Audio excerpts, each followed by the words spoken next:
nga tuvuddeyo nnyukidde olunaku olwaleero ekitongole ky'amakomera kitegeezezza mu butongole nga bwe kitandise okuzimba obusenge obw'enjawulo eri amakomera ga gavumenti okwetooloola ebitundu byonna mu ggwanga omugenda okusibibwanga abakungu ba gavumenti obuli ba minisita n'abakungu abalala bonna singa bazizza omusango gwonna okusinziira ku komishona w'ekitongole ky'amakomera ng'ono Dr. Johnson Byabasajja bw'abadde ng'ayogerako eri bannamawulire n'abakungu okuva mu bitongole ebirwanirizi by'eddembe ly'obuntu ngategeezezza nga mu kiseera kino bwe balowoozezza nti abakungu ba gavumenti abasinga abagenda bazza emisango egy'enjawulo kiba kizibu nnyo okubagatta n'abasibe abalala y'ensonga lwaki batandise okuzimba obusenge obw'enjawulo omugenda okusibibwanga abakungu ba gavumenti bonna bwe baba nga bazizza omusango ono ategeezezza nti obusenge buno bugenda kuteebamu buli kimu okuviira ddala ku buliri obw'omulembe mugenda kuteebamu ebinaabiro eby'omulembe awamu n'abakungu bano ababa bakwatiddwa bwe basobola okuba nga tebafumbira kaakati ono aga nti enteekateeka eno bagitandiseeko ku kkomera lya gavumenti ery'ekitalya era ng'obusenga 36 bwe baakajja buzimbibwe enteekateeka y'emu yagenda maaso mu bitundu by'embalala mu bugwanjuba bw'eggwanga Uganda asinzidde mu kwogerako eri bannamawulire n'ategeeza nti bakirowoozezzaako olw'okuba nti abakungu ba gavumenti bangi abagenzi basibibwa n'abasibe bakwatiddwa ku misango egitali gimu ekintu obaolyawo ekitobole ekitiibwa kyabwe. I've had the rare opportunity and privilege of seeing my bosses become my clients, right from vice president, ministers, cabinet generals, and I've also had the opportunity of seeing my clients become my boss. Actually, one was released and immediately appointed the Minister of Internal Affairs. So I want us, all of us collectively, make sure that these facilities are humane, are habitable, just in case. A fair facility in Chitalia here, the Chitalia Mini Macron, I have got there about 36 single rooms. Self-contained. We are also planning to build another one in Barara. We are already planning for it. We also have those single rooms and whatnot. When we are doing this thing, we are also thinking about ourselves.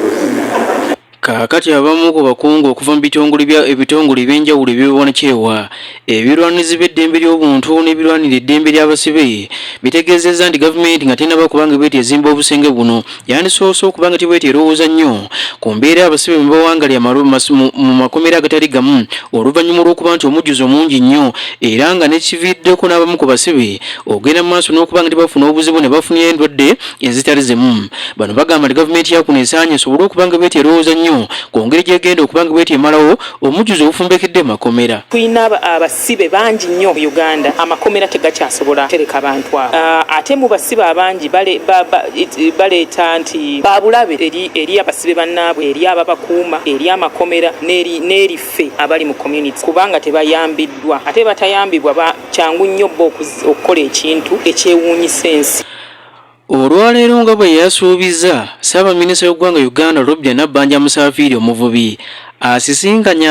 asisinkanye abasuubuzi abutaka bali emirimu gyabwe mu kibuga ekikulu ky'e Kampala abalabiddwako nga bali mu kwekalakaasa olunaku olw'eggulu okulaga obutali bumativu era ekitongole ekyabazaakayo ekivunaanyizibwa ku nsonga z'okusoloza omusolo ekya Uganda Revenue Authority olw'okuba binikanga omusolo ogw'amaanyi ekiremesezza emirimu gyabwe okutambula obulungi mu mbeera y'akavuvuŋŋana akabaddewo olunaku olw'eggulu ng'abasuubuzi mu Kampala balaga obutali bumativu abasuubuzi abasoba mu 15 bagumbiddwamu obwala era ng'olwaleero olukiiko olwo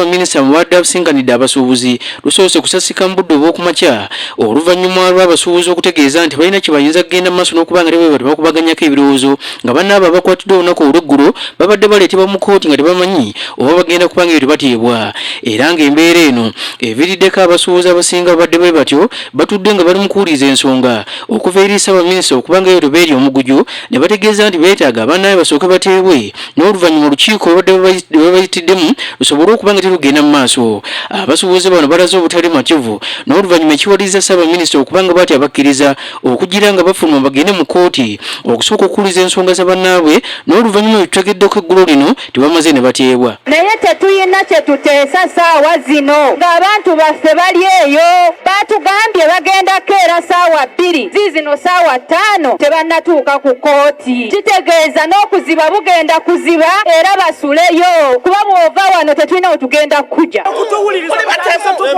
mutusiba olwa ssente ezaffe bannabyabufuzi ababbi bali ku poliisi tebabatwala mu kkooti omusuubuzi yavudde yeerwaneko twansilekaleka whether they remove them from the court custody. So the meeting is going to start around 2 in case they release them today. Kaakati oluvannyuma tukitegeddeko nti bano abasuubuzi abagumbiddwamu obwala olunaku olw'eggulu bakkiriziddwa okuba nga tebyo beeyimirirwa ku kakalu ka kkooti ka nsimbi emitwalo 20 ezibadde ez'obutaliiwo buli omu ababeeyimiridde ne basabibwa emitwalo 55 ezibadde ez'obutaliiwo nga babalagidde bakomewo ng'ennaku z'omwezi 15 omwezi ogujja ogw'omwenda omwaka guno. Kyokka oluvannyuma lwa bano okuteebwa, olukiiko ssaabaminisita lwabadde ayise luzzeemu okuba nga terutojjera ku ofiisi z'ekitongole ekivunaanyizibwa ku nsonga z'obungi bw'abantu ekya UBOS ku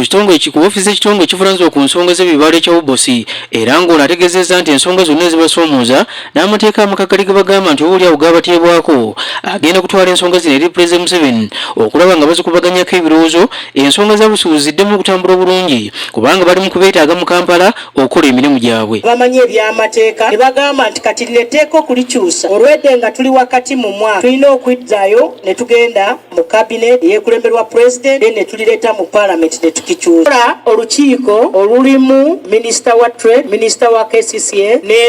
nammwe tugenda lukola wiiki ejja ku Lwokubiri.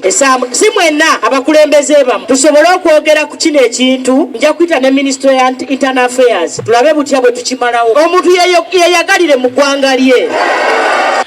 Kyokka bwe tujjidde ku mpewo nga tekinaba kubanga tekitegerekeka oba abasuubuzi bano bagenda kuggulawo amaduuka gaabwe agasibiddwa n'olunaku olwaleero mu kibuga ekikulu eky'e Kampala olunaku olw'enkya baddemu kakkalaba emirimu gyabwe. Abakungu abatuula akakiiko ka Paalamenti akavunaanyizibwa ku nsonga ez'okulondoola ebitongole bya gavumenti akayitibwa Kakosasi olwaleero bawuniikiridde oluvannyuma lw'abakulu abatwalukanya kampuni y'ennyonyi ya Uganda eyitibwa Uganda Airlines okubategeeza nga bali mu nteekateeka y'okulaba nga bagula ennyonyi ndala eziwera ddala 8 basobole okulaba nga bagaziya obuweereza bw'okusaabaza Bannayuganda okubatwala ebweru w'eggwanga mawanga agatali gamu. Ababaka ba Paalamenti abatuula akakiiko akakosasi babadde baayise bano okusobola okugenda mu maaso n'okuba nga tebabannyonnyola ku mivuyo gitubise mu kampuni eno ya Uganda Airlines era ng'emivuyo gino gyalabikira ne mu alipoota ya Ssaababalirizi w'ebitabo bya gavumenti ey'omwaka oguwedde ogw'ebyensimbi 2023-2024. Kyokka bano bategeezezza nti ate abakulu okuva mu kampuni y'ennyonyi ya Uganda Airlines nga bakulembeddwamu omukyala ayitibwa Jennifer Bamutulaki akulira kampuni eno babategeezezza nti nankubadde bakyagenda maaso n'okuba nga tebali babuuliriza ku nviiri gyetobeka mu kampuni eno wabula bali mu nteekateeka y'okugula ennyonyi ndala 8 bongere ku nnyonyi omukaaga Uganda zerina okulaba ng'emirimu gyabwe giddemu okutambula obulungi. Embeera eno ereetedde ababaka ba Paalamenti abatuula akakiiko kano okwewuunya ennyo nga bagamba nti tebannaba kubanga tebannategeera nteekateeka eno. Ssentebe w'akakiiko ka Paalamenti kano era ng'ono Eminado Lubega Sseggona akali amaggwa asinziddewo n'alwoka ayogerako eri bannamuwulire ategeezezza nti wakyaliwo okusoomozebwa okw'amaanyi mu nsonga eno. Kyokka kyewuunyisa okuba nti bano bali mu kukuta okwagala okuba nga tebaleeta ennyonyi endala 8 nga n'ennyonyi omukaaga eziriwo zikyalina ebizibu bingi. Oluvannyuma lw'abakulu abatuula akakiiko okukizuula nti ennyonyi ezaagulibwa kampuni tekyafuluma ennyonyi zino nga ne supeya waazo aba muzibu nnyo okubanga bwe bati bamufuna. Kaakati Mederi Lubega Sseggona asinzidde mu kakiiko kabadde akubiriza okuwuliza ensonga z'ennyonyi zino n'alwoka abaako by'atangaazizza. How many aircraft do you want to acquire? Chair, we're looking at 8 aircraft. That is, we're looking at on the narrow body, 4 of them. Then for wide body, we're looking at 2. That means the long